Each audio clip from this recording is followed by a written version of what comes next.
नमस्कार दोस्तों, स्वागत है आपका ज्ञान गुरु के इस वीडियो में। मैं हूं डॉक्टर वेदांत। कैसे हैं आप सभी लोग? स्वस्थ हैं? चलिए, आज से हम लोग एक नए क्षेत्र की तरफ चल रहे हैं। इसके अंतर्गत जो सामान्य अध्ययन है, उस सामान्य अध्ययन में भारतीय अर्थव्यवस्था का जो भाग है उसको लेकर के हम लोग चर्चा करेंगे। और ये पूरी जो परिचर्चा है ये एक सीरीज़ के रूप में होगी, एक व्याख्यान श्रृंखला के रूप में होगी। और इस पूरी लेक्चर सीरीज़ में जितने भी वीडियोज़ होंगे उनको आप लोग देखिए। निश्चित रूप से ये ज्ञानवर्धक होंगे। और जैसा कि हमेशा ज्ञान गुरु का चैनल प्रसिद्ध रहा है अपनी प्रामाणिकता और प्रतिबद्धता के लिए, है ना, वो भी इसमें आपको नजर आएगा। तो आइए शुरू करते हैं हम लोग भारतीय अर्थव्यवस्था की सीरीज, इंडियन इकोनॉमी।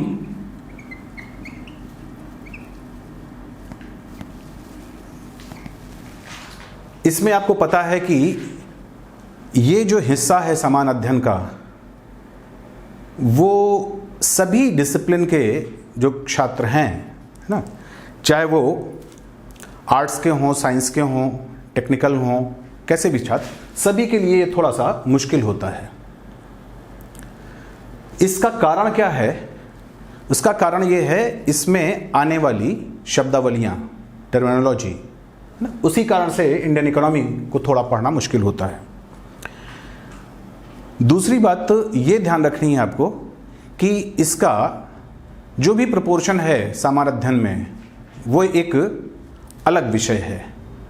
मूल बात ये है कि अगर हम रोजमर्रा का जो समाचार पत्र पढ़ते हैं, न्यूज़पेपर पढ़ते हैं, न्यूज़ सुनते हैं, वहाँ पर इससे संबंधित जो बातें होती हैं ना, हर अखबार में 1 या 2 पेज कम से कम इकोनॉमी के बारे में होता है, उसको समझना हमारे लिए मुश्किल होता है ना। तो सामान्यतः जितने उत्सुकता से हम लोग स्पोर्ट्स वाला जो पेज होता है या जो राजनीति से संबंधित खबरें होती हैं, उनमें जितना रुचि लेते हैं उतना रुचि इसमें नहीं ले पाते हैं।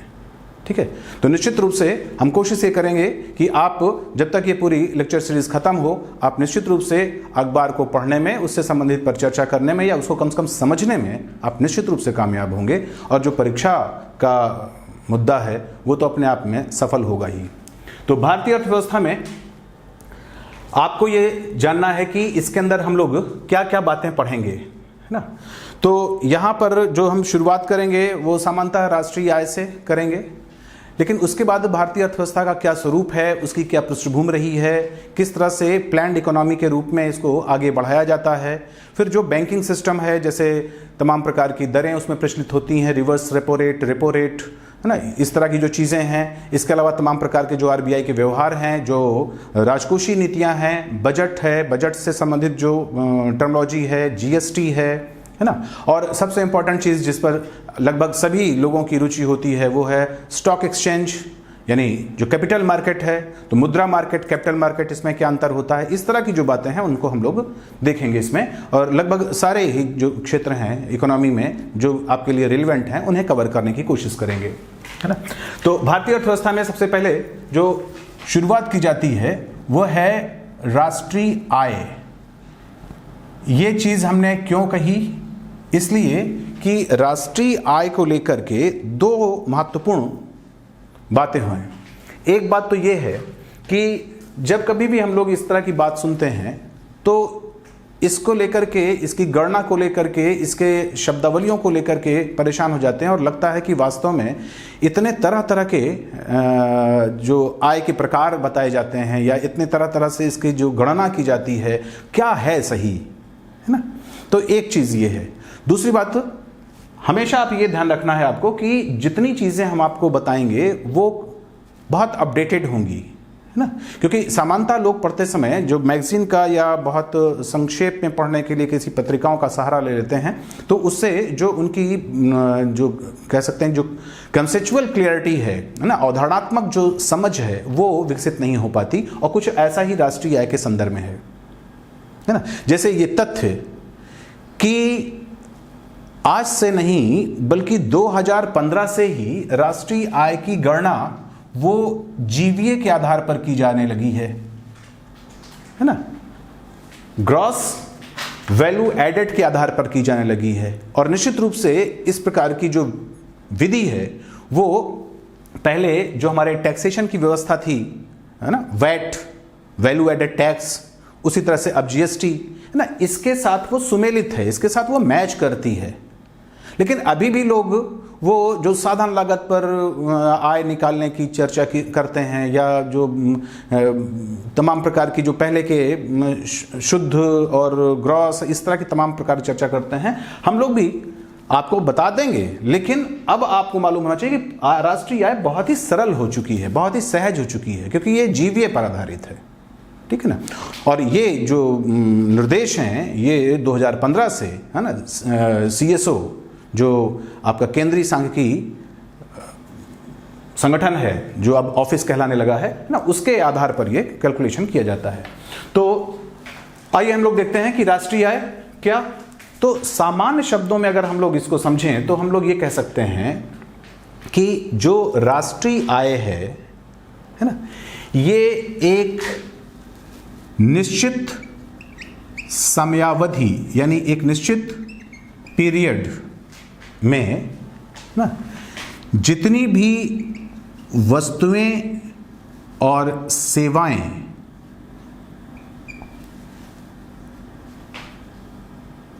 उत्पादित की जाती हैं ना, कहाँ, हमारी आर्थिक सीमा के अंतर्गत और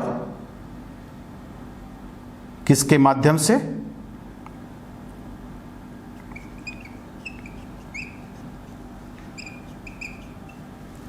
ये चार चीजें बहुत इंपॉर्टेंट हैं, ठीक है ना।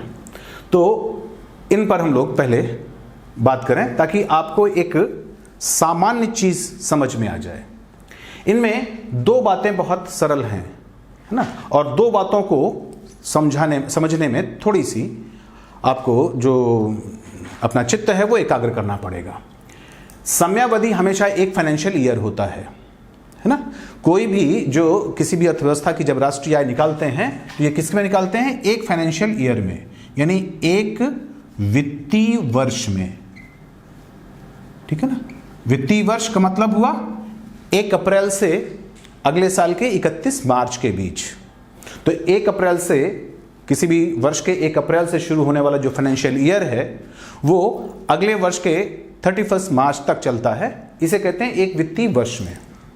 तो इसमें कि एक वित्तीय वर्ष में राष्ट्रीय आय की गणना की जाती है। दूसरी बात, इसमें वस्तुओं और सेवाओं को जोड़ा जाता है, यानी जितनी भी टेंजिबल और इनटेंजिबल ना, जितनी भी वस्तुएं हैं और जितने भी प्रकार की सर्विसेज हैं, इन्हीं का योग, इनके उत्पादन का योग निकाला जाता है। इनके उत्पादन का को इकट्ठा करके इनकी जितनी भी मात्रा है वो निकाली जाती है। लेकिन यहां पर सिर्फ एक शब्द ध्यान रखना है कि जो भी वस्तुएं या सेवाएं हैं वो अपने फाइनल प्रोडक्ट के रूप में होना चाहिए, ठीक है ना। फाइनल प्रोडक्ट का मतलब क्या है? फाइनल प्रोडक्ट का मतलब हुआ जिसको अंतिम रूप से जिसका उपभोग किया जा सके, ठीक है ना। जिनका हम अंतिम रूप से उपभोग नहीं करते हैं बल्कि उनको किसी अगले उत्पादन की प्रक्रिया में लगा देते हैं कच्चे माल की तरह ना, उनको माध्यमिक उत्पाद कहा जाता है, इंटरमीडिएट प्रोडक्ट कहा जाता है। तो इंटरमीडिएट प्रोडक्ट, माध्यमिक उत्पाद, वो ये राष्ट्रीय आय की गणना में शामिल नहीं होते। हमेशा इसमें फाइनल प्रोडक्ट शामिल किए जाते हैं, है ना, अंतिम उत्पाद। ये चीज ध्यान रखना है आपको, ठीक है। इसको हम एक उदाहरण से एक सेकंड में आपको समझा देते हैं। जैसे गेहूं है ना, गेहूं से आटा, आटे से ब्रेड, ठीक है ना। तो ऐसे में जब आटे का प्रयोग ब्रेड के रूप में हो जाएगा ना, तब वहां पर आटा क्या बन जाएगा, माध्यमिक वस्तु बन जाएगी। क्योंकि देखिए ब्रेड के लिए आटे को कच्चे माल के रूप में प्रयोग कर लिया गया, ठीक है ना। तब वहां पर जो आटा है वो वास्तव में ब्रेड के रूप में इस्तेमाल होगा, इसलिए फाइनल प्रोडक्ट ब्रेड है, ठीक है। इसी तरह से अगर हम कॉटन को लें, रुई को लें ना, तो रुई का प्रयोग अगर हम केवल रुई के रूप में कर लेते हैं, जैसे रजाई गद्दे के लिए कर लेते हैं, तो वो वहां पर उतना रुई की वो मात्रा, रुई का जितना प्रोडक्शन हुआ उसकी वो मात्रा जितना कि रुई के रूप में ही प्रयोग कर लिया गया, रजाई गद्दे के रूप में प्रयोग कर लिया गया, वो उसका फाइनल प्रोडक्ट है। लेकिन रुई का वो हिस्सा जिसे आगे फाइबर बनाया गया, धागे बनाए गए, तो वो धागे के लिए बाकी जो रुई है वो क्या हो जाएगी, इंटरमीडिएट हो जाएगी। फिर इसी तरह से धागे का प्रयोग धागे के रूप में कर लिया, है ना, सिलने वगैरह के लिए कर लिया, बुनने के लिए कर लिया, तो वहां पर क्या हो जाएगा, वो उसका फाइनल प्रोडक्ट होगा। लेकिन जब उससे हमने कपड़ा बनाया, उसकी बुनाई कर दी, तो कपड़ा फाइनल प्रोडक्ट हो जाएगा और वो जो धागा है वो उसकी माध्यमिक वस्तु बन जाएगी, ठीक है। तो हमेशा ध्यान रखना है आपको कि इसमें फाइनल प्रोडक्ट जिस रूप में उसका उपभोग हो वही हिस्सा केवल प्रयोग में लाया जाता है। जो उत्पादन का वो हिस्सा जिसका कि उस रूप में प्रयोग ना होकर के किसी अन्य रूप में वो कच्चे माल के रूप में प्रयोग हो जाता है, वहां पर उसकी गणना उस रूप में ना करके फाइनल प्रोडक्ट के रूप में जिससे वो चीज जो बनी उस रूप में किया जाता है, ठीक है ना। तो दो चीजें क्लियर हो गई आपकी कि एक तो हमेशा राष्ट्रीय आय का संबंध किससे है, राष्ट्रीय आय का संबंध वस्तुओं और सेवाओं के फाइनल प्रोडक्ट से है, और ये फाइनल प्रोडक्ट कितने दिनों का होना चाहिए, ये होना चाहिए एक वित्तीय वर्ष का। तो एक साल के अंतर्गत उत्पादित किए गए वस्तुओं और सेवाओं के जो अंतिम उत्पाद हैं, फाइनल प्रोडक्ट हैं, उनको ही गिना जाता है। अब दूसरी बहुत महत्वपूर्ण बातें हैं, है ना, ये हमने जैसा आपको पहले कहा कि थोड़ा सा इसमें आपको अटेंशन देना पड़ेगा। होता क्या है कि हम लोग जब बात करते हैं कि किसी देश की सीमा के अंतर्गत, है ना, तो जब हम किसी देश की सीमा की बात करते हैं, है ना, तो देश की सीमा का मतलब क्या निकालते हैं, उसकी ज्योग्राफिकल बाउंड्री, यानी उसकी भौगोलिक सीमा, है ना।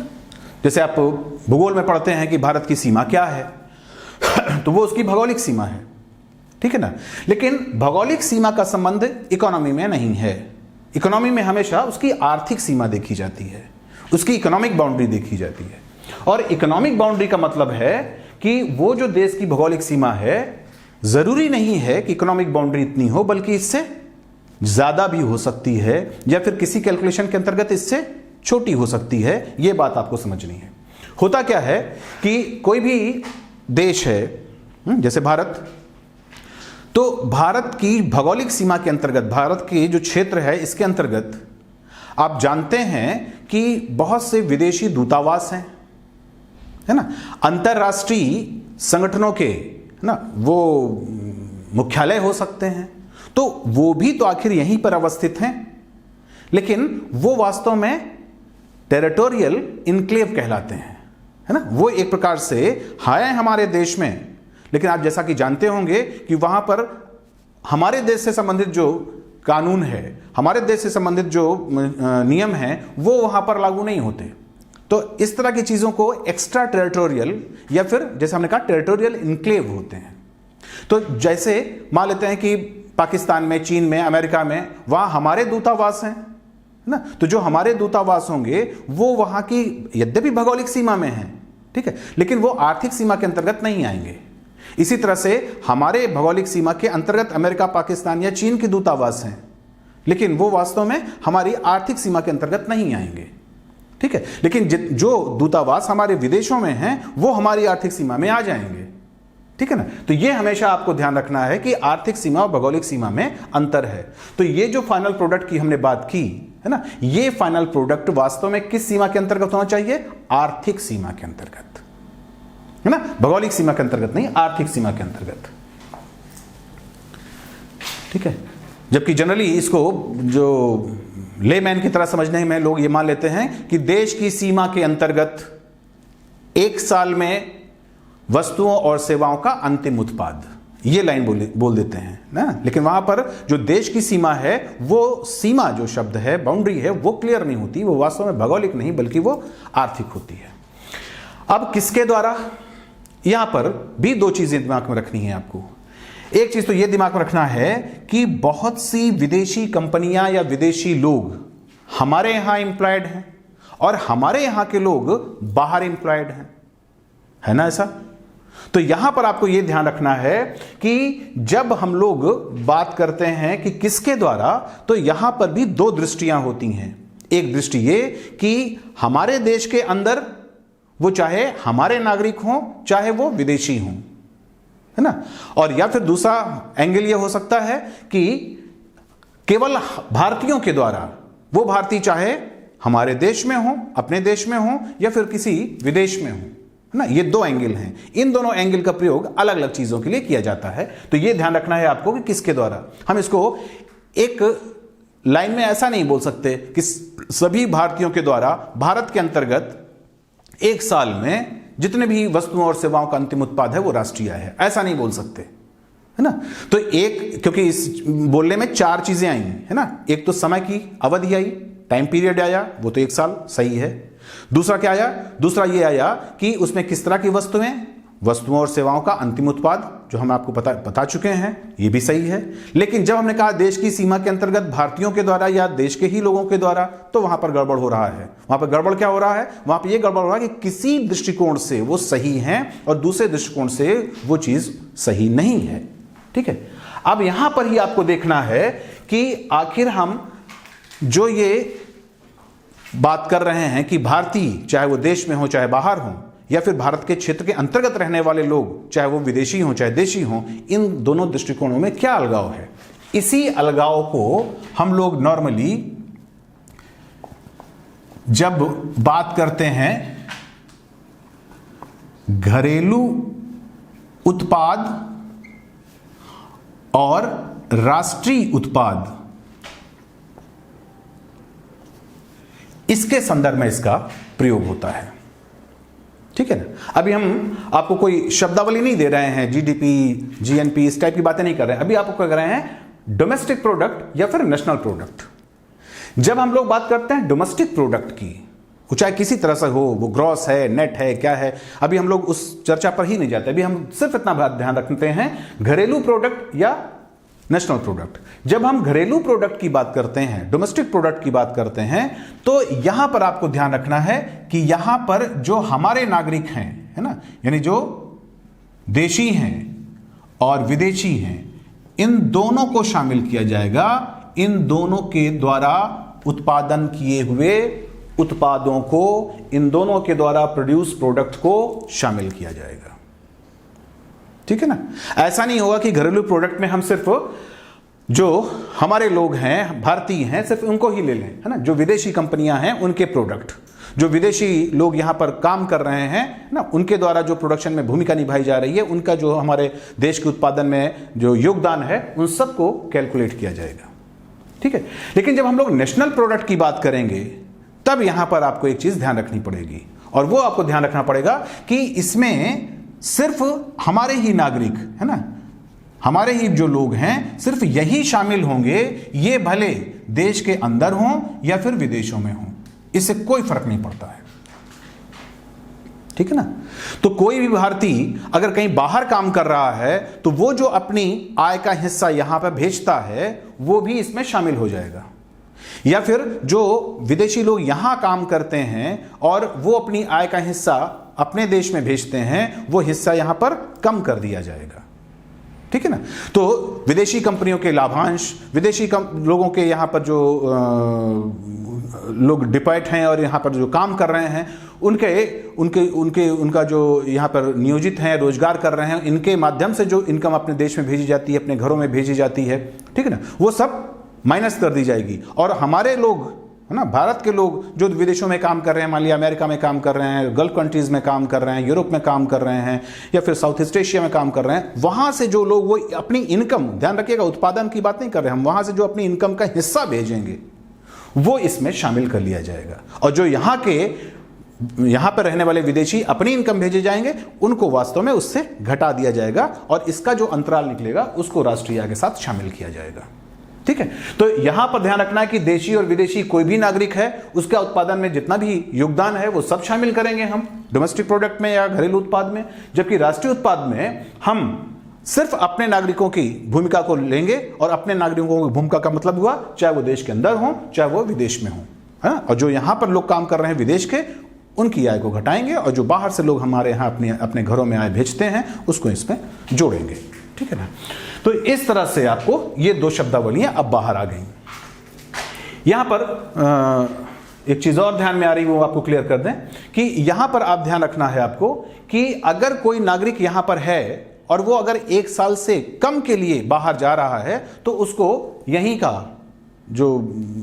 के घरेलू उत्पाद के अंतर्गत ही इसको जोड़ेंगे, है ना। मान लिया वो पर्यटन के लिए जा रहा है, खेलकूद के लिए जा रहा है, किसी नौकरी में थोड़े समय के लिए उसको वहां पर भेजा गया है, तो अगर वो 1 साल के अंदर ही सिर्फ बाहर गया है तो उसको माना जाएगा कि वो अभी देश में ही है, देश के अंतर्गत ही उसका उत्पादन माना जाएगा। हाँ, 1 साल से अगर ज्यादा जाता है तो हम उसके उत्पादन को अपने घरेलू उत्पादन में नहीं जोड़ेंगे, हाँ उसकी आय के उस हिस्से को जरूर जोड़ेंगे जो उसने यहां पर भेजी है ना। तो इसमें 1 साल की जो लिमिट है वो ध्यान रखना है आपको।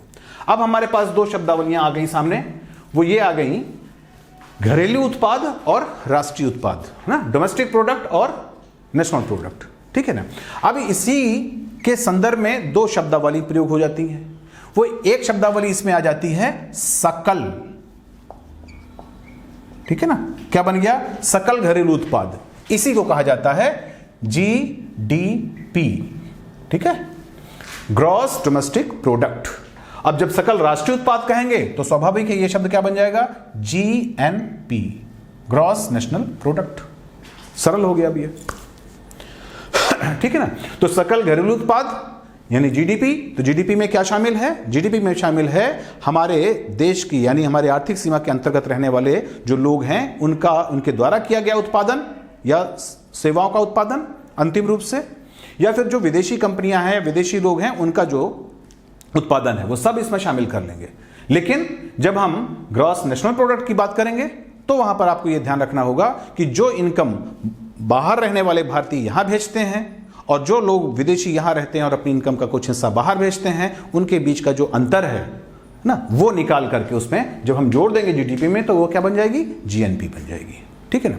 तो इस तरह से आप सकल घरेलू उत्पाद और सकल राष्ट्रीय उत्पाद निकालते हैं और यही 2 ऐसे शब्दावलियां हैं जिनके आधार पर सारी राष्ट्रीय आय का जो चक्र है वो घूमता रहता है ना, और तरह तरह की इसमें बातें होती रहती। अब एक दूसरी चीज है ना, ये तो आपको जीडीपी और जीएनपी का जो शब्दावली ये तैयार हो गई। अब एक दूसरी चीज देखते हैं। दूसरी चीज देखते हैं कि जो शब्द यूज होता है वो है चालू कीमत या स्थिर कीमत। ठीक है ना।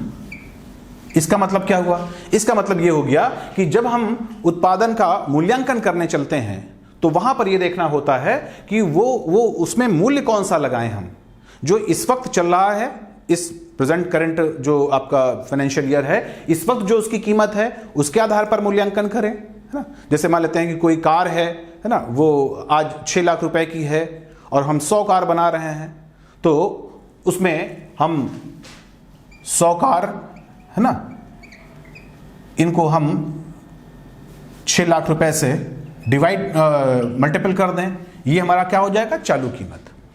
ठीक है। लेकिन हो सकता है कि वही कार 2010 में ना वो 3 लाख रुपए की रही हो, तो ऐसी स्थिति में वो जो 100 कार है ना, उसको हम 3 लाख रुपए की कीमत पर निकालेंगे। ठीक है। तो जो हम स्थिर कीमत पर निकालते हैं वो जिस साल को, जिस वर्ष को हम बेस ईयर बनाते हैं, आधार वर्ष बनाते हैं, उसके आधार पर, उस आधार वर्ष की कीमत के आधार पर निकालते हैं तो उसको स्थिर कीमत कहते हैं।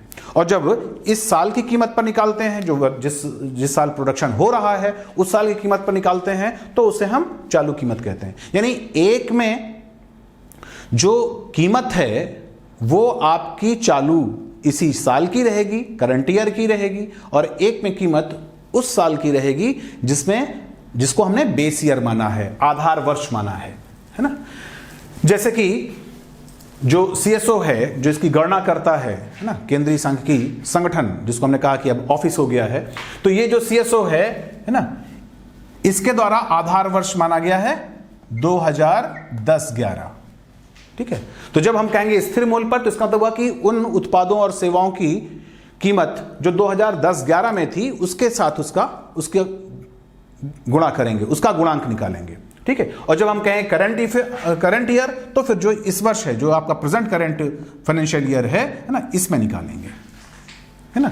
तो इस तरह से ध्यान रखना है आपको, स्थिर वर्ष और चालू वर्ष। ठीक है,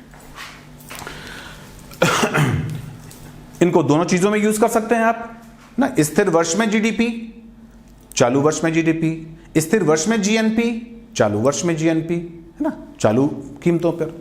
अब एक दूसरी चीज, अभी हम लोग जो कीमत की बात कर रहे थे, ये कैसी कीमत है? ये मार्केट प्राइस है, यानी बाजार कीमत है, क्योंकि कीमतों से हम कहां रूबरू होते हैं? बाजार में। तो स्वाभाविक है कि करंट ईयर की मार्केट प्राइस या जो कांस्टेंट ईयर है, बेस ईयर है ना, उसकी मार्केट प्राइस, बाजार कीमत शब्द आ गया एक। ठीक है ना, ये एक बाजार कीमत या मार्केट प्राइस आई। दूसरी एक होती है जिसको हम फैक्टोरल कास्ट, है ना, या साधन लागत कहते हैं। ठीक है ना, यह ध्यान रखना है आपको। साधन लागत का मतलब हुआ कि जो उत्पादन में जो साधन होते हैं, उत्पादन में साधन क्या होते हैं? आपको ध्यान रखना चाहिए कि उत्पादन के साधन हैं 5: लैंड, लेबर, कैपिटल, ऑर्गेनाइजेशन और एंटरप्रेन्योरशिप, है ना। भूमि, श्रम, पूंजी, संगठन और उद्यम। कभी आगे उद्योग वगैरह में होगा तो हम आपको इसके बारे में डिटेल बताएंगे। फिर बाद में इसको मार्क्स जैसे विचारकों ने सिर्फ 5 को उठा के 2 में डाल दिया, श्रम और पूंजी, कैपिटल एंड लेबर। तो इसका मतलब हुआ कि जो भी इस प्रकार के साधन लागत है ना, जिसको हम लोग अगर बहुत ही सरल शब्दों में समझ लें, तो किसी भी उत्पादन को सिर्फ जब हम उसमें कोई किसी प्रकार की और चीज नहीं जोड़ते हैं, उसमें टैक्स वगैरह नहीं जोड़ते हैं, तो जो वास्तव में उत्पादन होता है उसमें जो लागत लगी हुई है, इस तरह से समझ सकते हैं आप। ठीक है ना, तो जब जो उत्पादन जब हो रहा है उस वक्त जो लागत आई उसको साधारण लागत कहते हैं। और बाजार कीमत, तो स्वाभाविक है कि बाजार कीमत में और चीजें जुड़ जाती हैं। क्या क्या जुड़ जाती है? इसको एक और तरीके से समझ लीजिए तो ज्यादा समझ में आ जाएगा आपको। साधन लागत को कहते हैं ना, जैसे हमने आपको कहा फैक्टोरल कॉस्ट, है ना। तो ये जो फैक्टोरल कॉस्ट है, ठीक है ना, इसके लिए शब्द हम यूज कर लेते हैं फैक्ट्री, तो ज्यादा आपको आसानी समझ में आ जाएगा।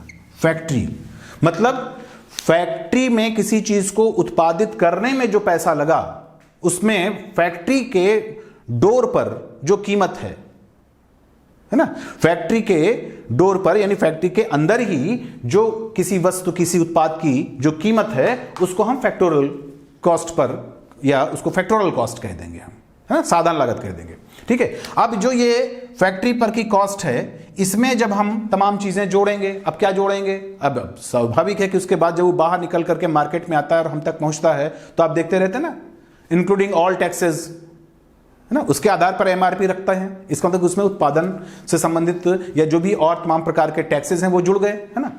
जैसे आजकल को उनके लिए कह सकते हैं GST जुड़ गया, है ना। तो इसका मतलब हुआ कि वो GST कैसा है? इनडायरेक्ट टैक्स है। तो जितने भी इनडायरेक्ट टैक्सेस होते हैं जो इसके बाद जुड़ते हैं, इन सबको जोड़ करके तब आती है ना हमारे पास कोई वस्तु, उसको आदमी खरीदता है ना। तो इस सेंस में ध्यान रखना है कि बाजार कीमत वो होती है जिसमें कि फैक्टोरल कॉस्ट जो है उसमें फिर आपका जो इनडायरेक्ट टैक्सेस हैं ये जुड़ जाते हैं। ठीक है ना, तो बाजार कीमत में क्या क्या हो जाएगा? बाजार कीमत में हम कह सकते हैं कि जो फैक्टोरल कॉस्ट है ना, या फैक्टोरल जो प्राइस है ना, साधन लागत की जो साधन कीमत है ना, इस कीमत में हम इनडायरेक्ट टैक्सेस जोड़ देंगे, परोक्ष कर जोड़ देंगे, है ना, GST जोड़ देंगे, और इस प्रोडक्ट पर जो किसी भी प्रकार की सब्सिडी दी गई है ना, उसको घटा देंगे।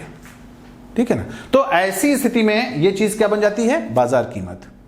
अब यहां पर लगे हाथ आपको यह ध्यान रखना है कि सब्सिडी क्या है? सब्सिडी वो सरकारी प्रोत्साहन राशि है है ना। किसी प्रोडक्ट या सेवा को प्रोत्साहित करने के लिए सरकार के द्वारा उत्पादक को जिस प्रकार की एक आर्थिक सहायता दी जाती है वो सब सब्सिडी होती है, ठीक है ना। तो ऐसी स्थिति में हम कह सकते हैं कि वो बाजार कीमत या जो सब्सिडी है ना, इसको हम उसमें घटा करके और इनडायरेक्ट टैक्स जोड़ देते हैं। तो इस तरह की जो चीजें होती हैं वो हमारी बाजार कीमत या साधन कीमत होती है, ठीक है ना।